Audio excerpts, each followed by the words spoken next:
why is it important for SME owners to understand the basic financial statements? I think it's important for SMEs to understand their financial statements. Yes. Because an important thing that people fail to understand, especially when you're running a business, is the same way for your body. You need to do a healthy checkup. So for businesses, financial statements are your health checkup. So you have to look at them so that you can understand how your business is doing. Yeah. And then you also need to understand what each financial statement tells you. Because what a balance sheet will tell you is different from what a profit and loss statement will tell you. Yeah. Which is different from what a cash flow statement will tell you. So it's important for people first to have a grasp of what each financial statement tells you. Yeah. And how do you prepare it. You can prepare it yourself, or you can have an accountant prepare it for you. Yeah. But the most important thing is you need to keep records of your business, your transactions, Yeah. because these financial statements are going to be prepared based on the records that you're keeping. Yeah. So if you're not keeping the records, then it means you will not be able to prepare the financial statements, and then you're not able to understand how your business is doing. Yes. Then now let's break it down. Explain the purpose of these three key financial statements. We have the balance sheet, we have income statement, and then we have the cash flow statements in simple terms, because a lot of us had to do it. Yes.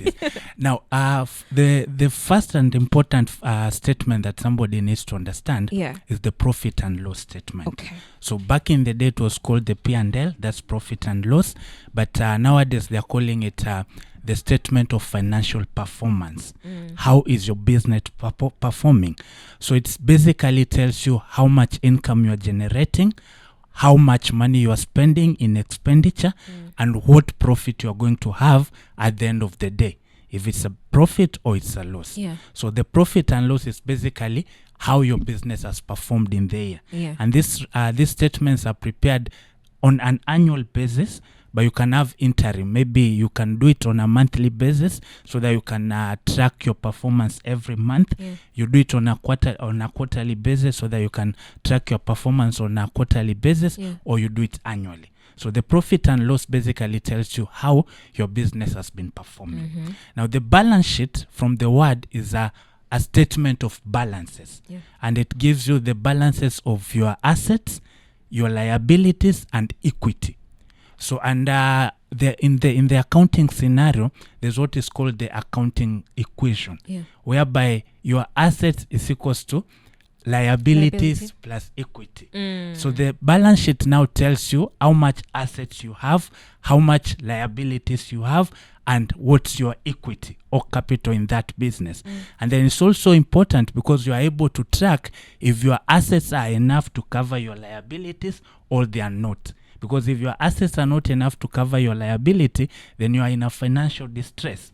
And then now in the balance sheet also, the assets are categorized into long-term assets and short-term, or current and non-current. Same for liabilities. So it's also important to understand that if you have a lot of current liabilities, you equally need to have enough current assets to cover the current liabilities. Because current means they are due to be paid within 1 year. Oh, that's not the current liabilities. The current liabilities. They are due to be paid within 1 year. And current assets, it means these are assets that you can liquidate within 1 year. Like they are easily liquidated. And then long-term liabilities, now these are like long-term loans, which are not due to be paid within 1 year, which now maybe can be financed by long-term assets like property, plant, and equipment, which now will take time for you to liquidate. Now, the other statement is the cash flow statement. Before you move to the cash flow statement, we're still at the balance sheet, right? Yes. Is it possible for business to have more liabilities than the assets? There's a scenario because you have to look at it from this perspective. Okay. When you're preparing the balance sheet, first it has to balance.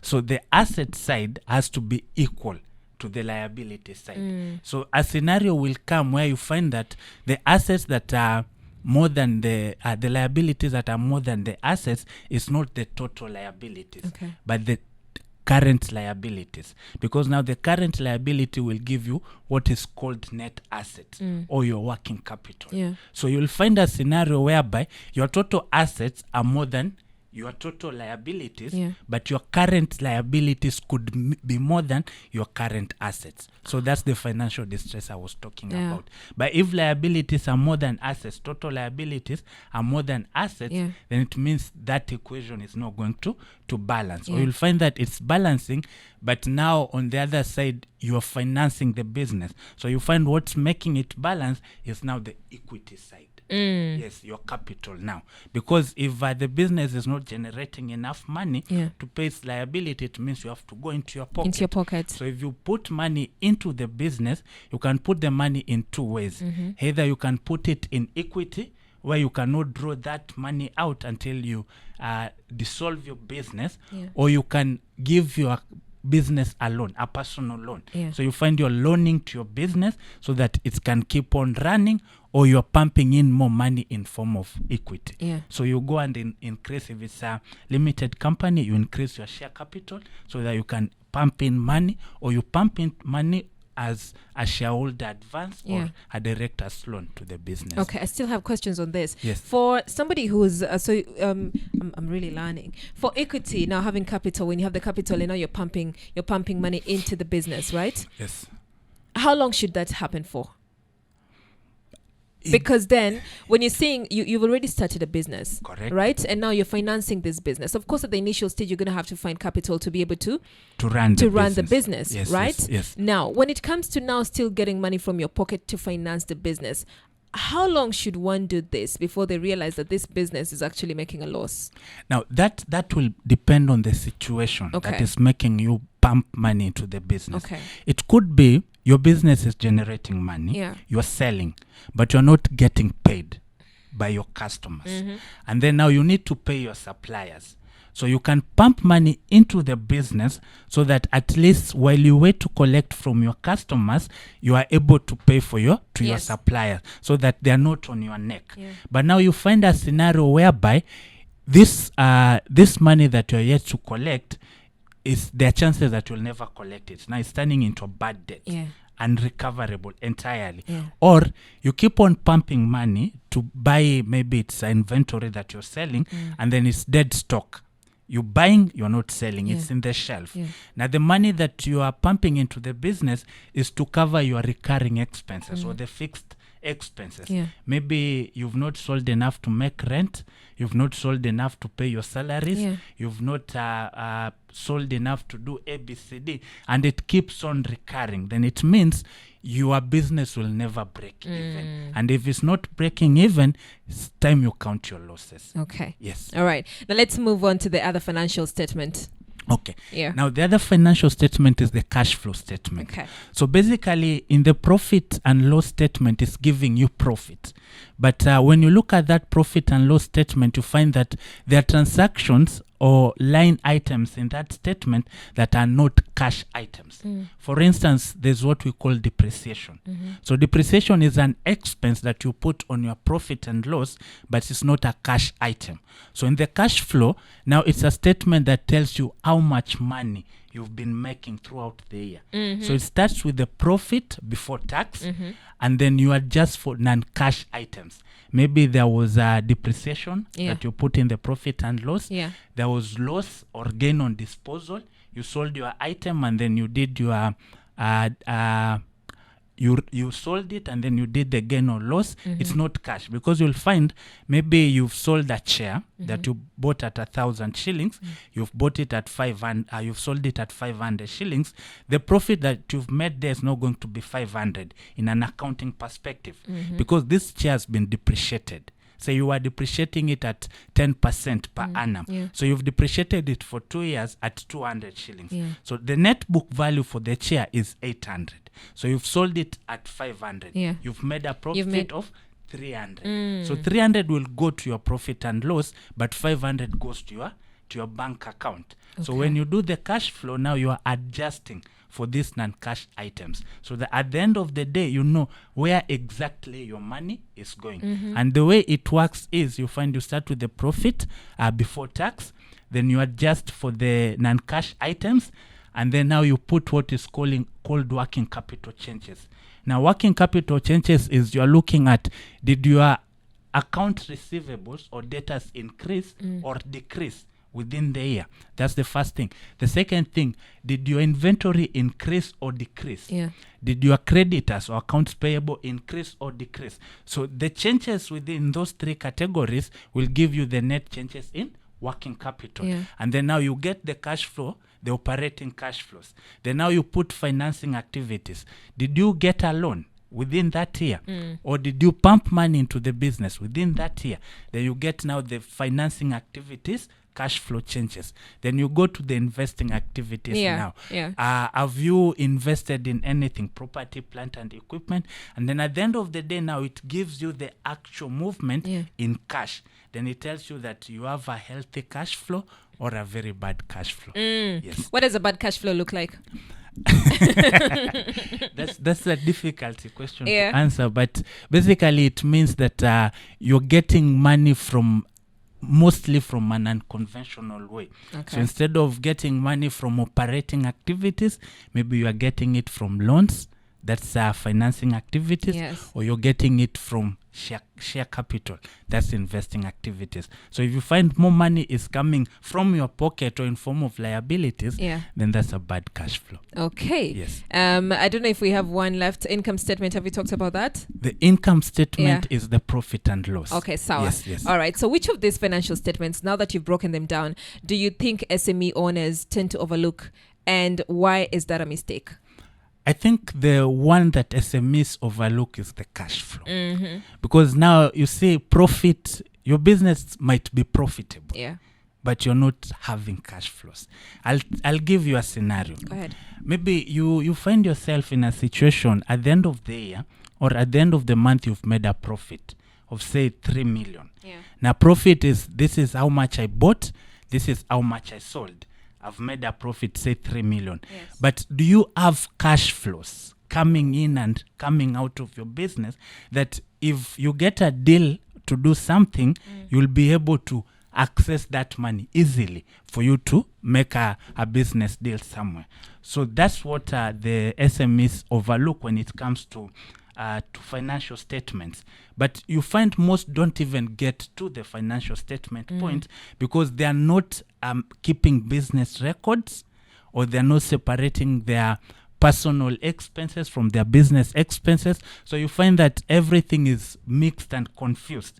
So for them, see, there are those who are lucky to get to the financial statements point, and then maybe they're not able to understand it, or they're overlooking the important statements. And then there are those SMEs that their main challenge is that they're not able to keep business records on from which basis the financial statements can be prepared on. You've said something interesting when we're saying that your business could be making profit, right? Yes. You're making profit, however, you don't have cash flow. Correct. So break down what you mean by that, because when you're saying you need to have consistent cash flow, that's money coming in, right? Yes. So for me to be able to have money coming in, for somebody who's running a business, let's say I own a boutique, would that mean that I need to consistently be selling for money to be coming in? What does it mean? So basically what it means, when we are doing accounting, we work on something that is called a double entry system. Okay. So you have to debit one account and you credit another account. All right. So now let's look at a scenario. You've made a sale. Okay. You can make a sale on cash, or you make a sale on credit. So you debit your bank statement if you're paid in cash, or you debit your debtors account if you've sold on credit. And then now you're going to credit your sales. So at the end of the day, when you're doing your profit and loss, you've treated this as a sale. Okay? So you see, I sold it 1,000 to so and so. I've made 1,000. I bought it at 800. I've made a profit of 200. 200, But have you been paid? You've not been paid because you sold on credit. So that's why we're saying you need to look at the cash flow to see if your debtors are increasing or they're decreasing. Because if they keep on increasing, your business is profitable, but there's no money coming in. And then now you find that now you've sold, you need to pay your suppliers, because now suppliers, maybe the credit terms that you've extended to your customer is not the same as the suppliers. Maybe the supplier wants cash on delivery. Your customer wants 30-day credit period. So you need to pay your supplier before you receive from your customer. Yes. So that puts you in a tight situation whereby before the 30 days elapse for you to be paid by your customer, you need to get money somewhere to pay your supplier. And that means now you're digging into your pocket now. Either into your pocket, you're getting a loan from the bank. Yes. Ooh. That's what it means. Heavy. Yes. Then how then should SMEs be reviewing these financial reports? So basically, for them to be reviewing the financial statements, they need to understand what they are looking at. Okay. So are you aiming to look at how your business is performing? So if you want to see how your business is performing, then you need to study your income statement or the profit and loss. And then now you need to study it in such a way that you want to see where is a chunk of your money going to. Because basically when you're looking at the income statement, you'll start with the sales. And then once you start with the sales, you look at the cost of sales. So cost of sales, these are the direct expenses, especially now purchases. Because the expenses are broken into direct expenses, admin expenses, operating expenses, like that. So the first expense that you're looking at is the direct expenses or the cost of sales. How much is it costing you to make that sale? Before now you start running administration and other operating costs. Then now that's going to give you the contribution and for you to determine if you are breaking even. Because now a break-even point is a point whereby your costs and your sales are at zero. So it means basically, to a layman perspective, it means you are able to meet your fixed costs. Okay, so fixed costs, these are costs that whether you make a sale, you don't make a sale, you have to incur them. So for you to break even, you must always meet your fixed cost. If you're not meeting your fixed cost, then it means you must get money from somewhere to finance that business. Wow. I really, really like the conversation that's ongoing right now. I'm speaking to Felix Birongo. He's an accountant. And of course, we're looking at, and we're understanding financial statements, balance sheet, income statement, and cash flow in SMEs. Basically, how do you survive within the first 2 years in your business? Now, Felix, we've broken down a lot of things. We've looked at financial statements. Is it the bank statements? We've looked financial statements. Yes. We've looked at financial statements. We've done the balance sheet, income statement, and cash flow for SMEs. Now, I want us to go to bookkeeping. Correct. Yes, the bookkeeping basics. Yes. And so, when it comes to bookkeeping, how crucial is bookkeeping in the early stages of a business? So actually, you've asked a really good question. Okay. And that's one of the reasons why you find that most SMEs fail within the first few years, because they are not doing their bookkeeping properly. Now, bookkeeping basically means keeping financial records. Now, keeping financial records means that you need to first put a difference and be disciplined to separate between your business expenses and your personal expenses. And then now, for you to be able to do that, you need to separate where this money is being stored. So you find that most people who start small businesses, they use their personal bank account to get paid into that account, to bank their money into that account, and then they are going to use that account to pay for their upkeep. That's where you're getting your money to pay for your house rent. That's where you're getting your money to pay for your kids' school fees. That's where you're getting the money to pay for the rent of the business. Now that's where you're keeping your business money as well as other personal money. So now you find that because in an SME setup, you find that it's the owner who does everything. So you are the shop attendant. You are the one who makes payments. You are the one who does everything. So you don't have time to keep to do the bookkeeping on a daily basis. So what do? Maybe you do it at the end of the year. You do it at the end of the month. So if all your money, personal and business, is going into the same bank account, it's going to be difficult for you to separate between which income was a business income, which expense was a business expense, and which was a personal expense. So the first crucial step that SMEs owners need to do is to be disciplined about how they handle their business money. Keep it in a separate bank account. Once you've kept it in a separate bank account, it's going to help you want to be disciplined, because you know, I'm not going to touch this money for personal use.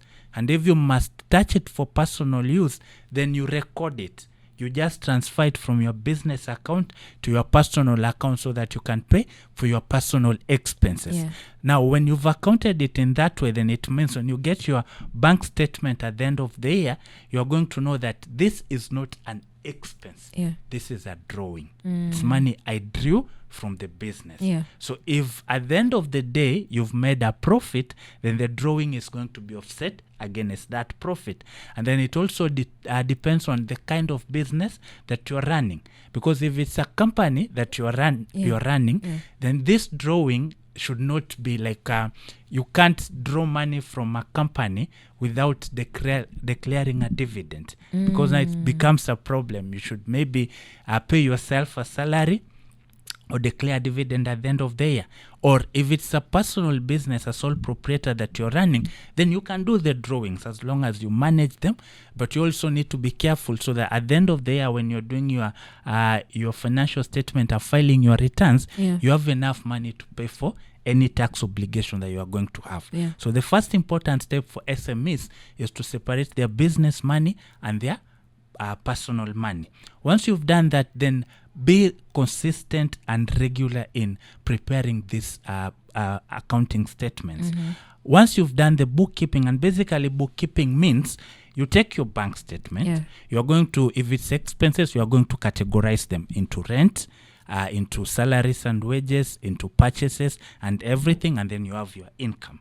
And then whatever you're getting from your bank statement to pay your suppliers is basically going to a supplier. Yeah. So you can do an old school way where you just get your bank statement, you do a ledger, this is how much I sold, so my total sales are this. Or you can get a bookkeeping software.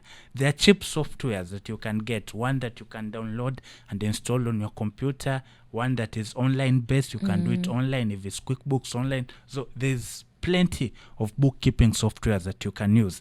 Now, bookkeeping softwares are going to help you if you are not an accountant guru, like you don't understand double entry. So just learn how to post the transaction, and then the bookkeeping software does everything for you in the background. Because if you're doing manually, it means when you make a sale, you have to debit one account, credit another account. And back in the day before the technology came, people used to do manual ledgers. They draw T accounts. So you have a page for salaries and wages. So you'll debit salaries and wages on page 3. You go to page 15, you credit your bank account on page 15. And then now when you pay your rent, you go to, maybe it's a supplier, you're not paying direct. Yes. So at the end of the month, you debit your expense, credit your supplier. After 2 weeks, when you're paying your supplier, you debit the supplier, you credit the bank. It's a lot of jargon chaotic. that you chaotic. So with the accounting software, it's just that a click of the button, then it does everything for you. Once it's done everything for you, then you'll be able to get what is called a trial balance. So a trial balance is the basis for preparing the financial statements. Okay. If you don't have that, there's nothing that you can do. Hey, so Apaka bookkeeping. Yes. You find that most people who start their business, like this is your business, right? You're the founder. You started the business. Yes. And you mentioned something about salary. Pay yourself a salary. Correct. We would want to assume that people would actually respect the idea of paying yourself a salary. Correct. But once in a while, you find that you go beyond the salary that you had allocated for yourself. Yes. And so you withdraw from this The business. Correct, yes. From the business. What measures should one put in place, especially for somebody who's looking at building a long-term business and not have it crash in the long run because of their habits, because of their money habits, and knowing that, it's my business, I founded this, I did this. You have the right to do anything. I have the right to do anything, however way I want to do it. What's the right way to go about this? Because if you do not discipline yourself in drawing money from your business, then it means that's a recipe for disaster. Because there's no way you can generate consistent cash flows, and you're not using these cash flows to grow your business. You're using it for consumption. Because you find most times when people draw from the business, you'll start with an essential need. maybe I've had an emergency. Yeah. I need to pay something that has come out. Let me take money from the business to pay this. So you find that now once you've taken that money, you don't return it back. And you keep doing that, it means you are eating into money that would have gone into growing your business. Yeah. So now to manage this, what people need to understand and train themselves to do. So let's say, for instance, you've set a salary of 100,000. You're paying yourself a salary of 100,000. So for one reason or another, for given month, this 100,000 is not enough. Yeah. You need an additional 50,000. Yes. So you put it in drawings. But when you're paying yourself subsequent salaries, pay yourself less. Because you should treat yourself the same way you'll treat another employee. If an employee asks for advances, you'll give them a salary advance. But when you're paying them their salary at the end of the month, you deduct it. But for you, what do? You give yourself an advance, you forgive and forget. Yes. You do it the second month, the third month, so on. You find now that most money that should be going into supporting your business and growing the business is going into your personal use. And you find maybe it's, let's say, for instance, I run a small restaurant. So I'm making money. But instead of keeping the money in the business, I'm paying myself. So I say that let me get 100,000 from my restaurant, because last 2 months I put 50,000 to pay rent because the business was not doing okay. And then I don't keep record of that. So you'll find that at the end of the day, it could be either you are eating into the business money or the business is eating into your money. Yes. And you cannot be able to control that. And then if now it's the other way, that you're eating into the business money, a time will come where your furnitures have worn out. Your cutlery is worn out. You need to replace your fridges. You don't have money for that. That's why it's important for you to control. So you set a salary based on if it's the only business that you're running that is supposed to maintain your daily needs. Then set that salary and treat yourself as if you are employed by somebody else. Okay. How then do I ensure that I break even? For somebody, again, you're the founder, you put money so that this business may come to life. You've invested a lot. Okay. So people always want to have a return on investment, right? Correct. How do I ensure that I'm able to get the money that I put into this business back? So basically, for you to be able to do that, you need to ensure, let me say 3 things. Okay. One, you need to ensure that if you are dealing in a business that is you're selling products, your products are moving. Okay. You don't buy product that stays in the shelf. Okay. If you've bought something and it's in the shelf for 2-3 months and you are not selling it, it's about time you stopped buying that thing. Okay. Change the kind of product that you're selling. That's the first thing. Okay. The second thing, you need to ensure that you're getting paid.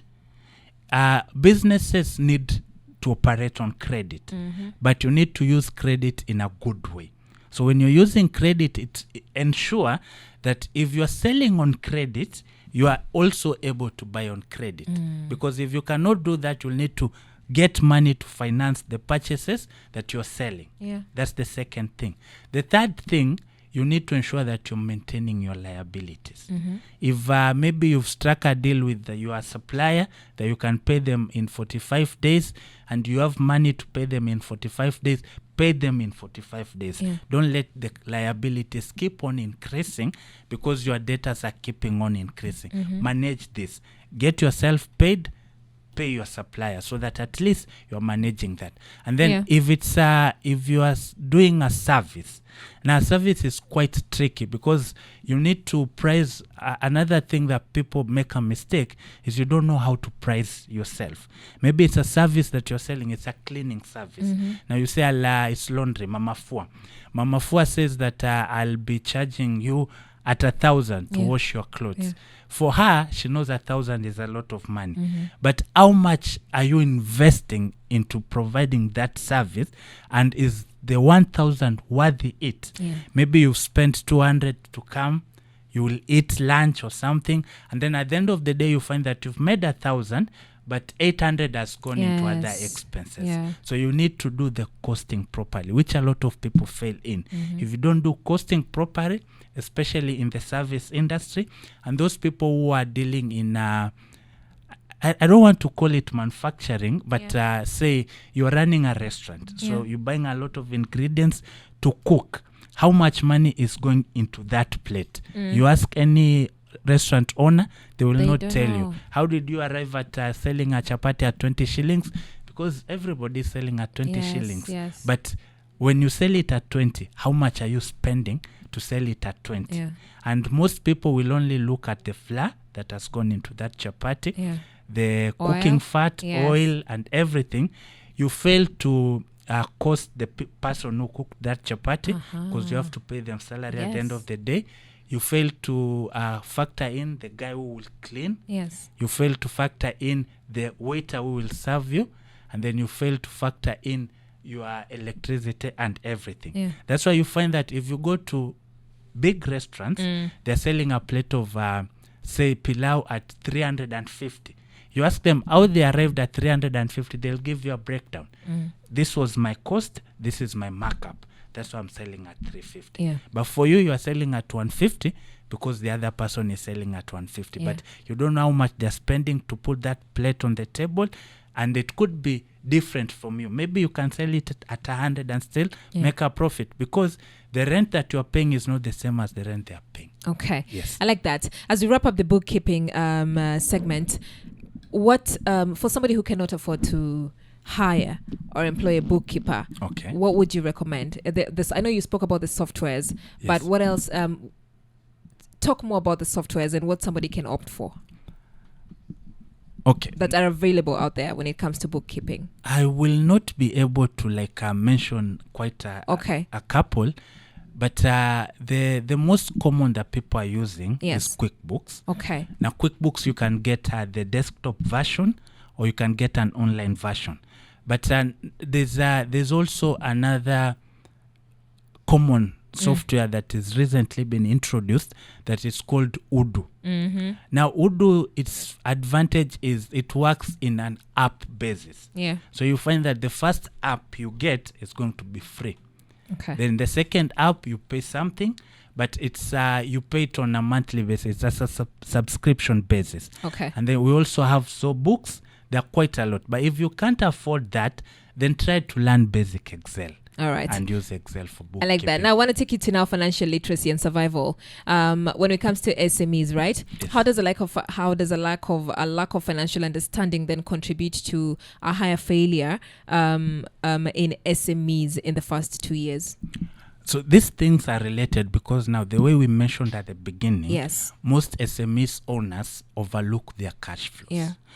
And when they overlook their cash flows, it means now they are not able to sustain the business because there's no more money coming in to keep on financing the business. So they'll finance it from their personal funds to the point that their funds are depleted. Once the funds are depleted, then they have to close shop.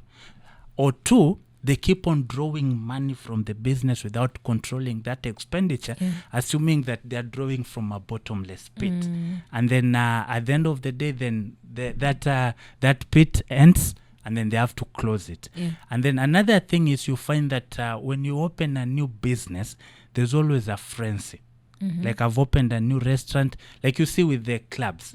A new club opens up, it's all going to be filled. Everybody goes. Yes. In the first year.